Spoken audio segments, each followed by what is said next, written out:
In 1946, the most popular cigarette brand in America wasn't Marlboro. It was called Doctor's Choice. And 113,597 American doctors, from every branch of medicine, personally endorsed it. Not just endorsing it, recommending it, to their patients, in their offices, sometimes writing it on an actual prescription pad. And here's the thing, these weren't fringe doctors. These weren't quacks on the edge of medicine. The endorsements ran in the Journal of the American Medical Association. They ran in the New England Journal of Medicine. The most respected scientific publications in the world were carrying full-page cigarette advertisements, with doctors' names attached. So, how does that happen? How does an entire medical establishment, educated, trained, peer-reviewed, get behind a product that was quietly killing people? The answer isn't stupidity. It isn't ignorance. It's something much more deliberate and much more relevant to the world you're living in right now. To understand this, you have to go back to the 1930s. And you have to understand what scientific proof meant then, because it didn't mean what it means now. In the 1930s and 40s, the randomized controlled trial barely existed. Epidemiology, the study of how diseases spread through populations, was in its infancy. If you wanted to know whether something caused cancer, you had almost no rigorous tools to test it. The science of this causes that was genuinely hard. Meanwhile, smoking was everywhere. In 1945, nearly half of all American adults smoked. Soldiers got cigarettes in their military rations. Pregnant women smoked. Children were in homes where both parents smoked. It was the normal backdrop of life. And most doctors smoked too. A majority of American physicians in the 1940s were regular smokers. That matters, because when your doctor does something personally, it's almost impossible for them to believe that thing is slowly killing people. We're not good at being the villain of our own story. So you have a product with no clear scientific verdict against it, a medical establishment that personally uses it, and an industry that was about to do something genuinely brilliant and genuinely evil. American Tobacco fired the first shot in 1930. They sent free cartons of cigarettes to doctors across the country and asked one question. Do you find Lucky Strikes less irritating to the throat? Not. Are cigarettes safe? Not. Is there cancer risk? Just, does this feel smooth going down? Most doctors said sure. Yeah, Lucky's seem fine. That was enough. American Tobacco published the result. 20,679 physicians say Lucky's are less irritating. It was technically true. It was completely misleading. And it worked. By the mid-1930s, every major tobacco company had copied the model. Philip Morris ran ads claiming physicians prescribed their brand to patients with irritated throats, and that every case of irritation cleared completely. Camel ran the biggest campaign of all. More doctors smoke Camels than any other cigarette. They surveyed 113,597 doctors. They didn't ask if Camels were safe. They asked which brand each doctor personally smoked, then used that as an endorsement. This is the first trick. Reframe the question until you get a true answer that sounds like something else. Not, is our product safe? But, do doctors personally use our product? True answer, wrong conclusion. The audience hears, doctors approve. The reality is, doctors also smoke. But that was just the advertising. What came next was darker. R.J. Reynolds, the company behind Camel, created something called the Medical Relations Division. Sounds official. Sounds like a department full of people in lab coats studying public health. It was actually run out of their advertising firm. Its job wasn't to do science. Its job was to find researchers who would say what the company needed said, and fund them. They sponsored doctors' lounges at medical conventions. They handed out free cigarettes at conferences attended by the people writing the research. They placed ads inside medical journals, the same journals publishing the studies. They weren't corrupting the science from outside the system. They were paying to become part of the system. Here's where it stops being a story about ignorance and becomes a story about something much worse. By 1950, the evidence was starting to pile up. A British researcher named Richard Dahl published a study that year showing a clear statistical link between smoking and lung cancer. It wasn't definitive proof, not yet, but it was serious. Real scientists were paying attention. In 1952, Reader's Digest published a piece called Cancer by Carton. For the first time in over 20 years, cigarette sales fell. People were reading it and getting scared. It worked. The industry panicked. In December 1953, the chief executives of every major tobacco company, Philip Morris, R.J. Reynolds, American Tobacco, Lorillard, all gathered at the Plaza Hotel in New York. And they brought in a man named John Hill. He ran a PR firm called Hill and Knowlton. His job? Fix this. Hill's advice was brilliant in the most cynical way possible. He didn't say, deny the science. He said, don't fight the science. Use science to fight science. Create the appearance of a scientific debate where one barely existed. Fund researchers. Manufacture uncertainty.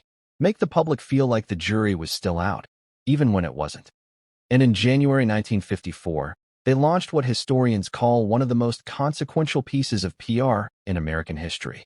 A full-page advertisement that ran in 448 newspapers, reaching an estimated 43 million Americans. They called it a frank statement to cigarette smokers. It said, we believe our products are not injurious to health. It said, there is no proof linking cigarettes to cancer. It said, we pledge to cooperate with science to find the truth. It sounded reasonable, responsible, even humble. It was a lie, and they knew it. How do we know? Because in 1969, an executive at Brown & Williamson, one of the tobacco companies, wrote an internal memo. It wasn't meant to ever be public. It was later discovered in litigation. And it said, in plain English, doubt is our product, since it is the best means of competing with the body of fact that exists in the mind of the general public. Doubt is the product. Read that again. They weren't selling certainty that cigarettes were safe. They were selling uncertainty that cigarettes were dangerous. And it worked for 50 years. The thing about manufactured doubt is that it has a shelf life. At some point, the body count gets too large to explain away. By 1953, the Journal of the American Medical Association, the same journal that had carried cigarette ads for decades, banned them. By 1957, the British Medical Research Council officially stated that smoking caused lung cancer.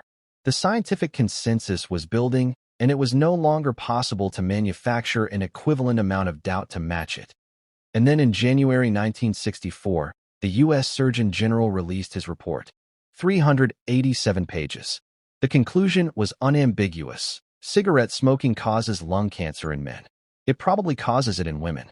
It causes chronic bronchitis. The evidence is overwhelming and the causal connection is established. The tobacco companies had known.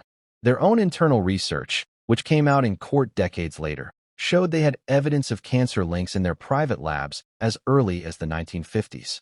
They buried it, specifically chosen not to publish it, and continued funding the doubt machine while their customers died. Here's the part that should actually make you uncomfortable. Because this isn't a history lesson. The tobacco industry didn't invent a new trick.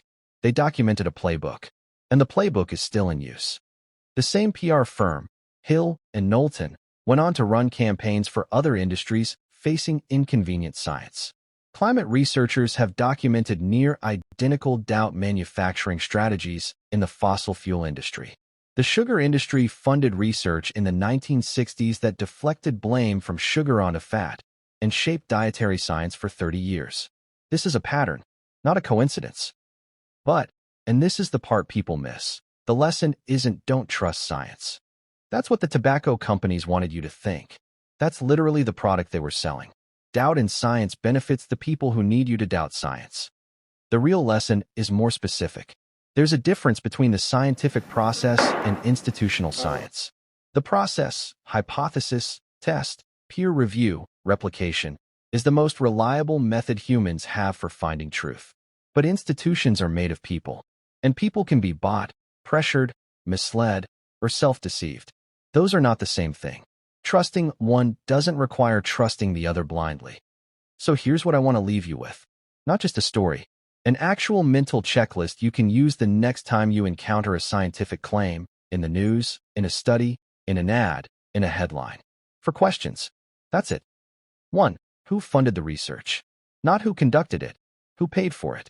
Tobacco companies didn't fake studies. They funded real researchers to study questions designed to produce the answers they needed. The funding source shapes the question being asked, and the question being asked shapes the result. 2. What question were they actually testing? Remember, do doctors personally smoke Camels is not the same as do doctors consider Camels safe. The framing of a study determines its conclusion before a single data point is collected. Ask, what question is this research actually answering? Is that the question you needed answered? 3. Has it been replicated? One study proves nothing. The tobacco industry was expert at producing single studies that pointed in their preferred direction, because with enough funding and enough researchers, you can always find one study that says what you need. The scientific process requires replication. One study is a data point. 10 independent studies pointing the same direction is evidence. 4.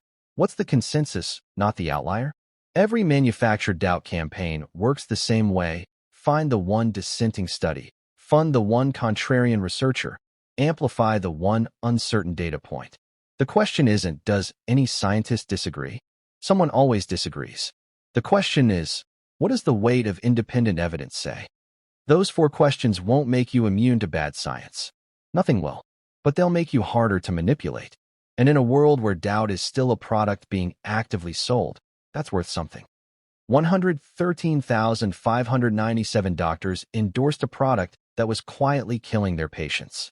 Not because they were evil, because they were human. And because someone spent an enormous amount of money making sure they never had to ask the right questions. The question isn't whether you trust science. The question is whether you know which science to trust and how to tell the difference. There's a video on this channel about how your brain generates reality rather than receiving it, and it connects to this in a way that genuinely surprised me when I made it. I'll put it right there.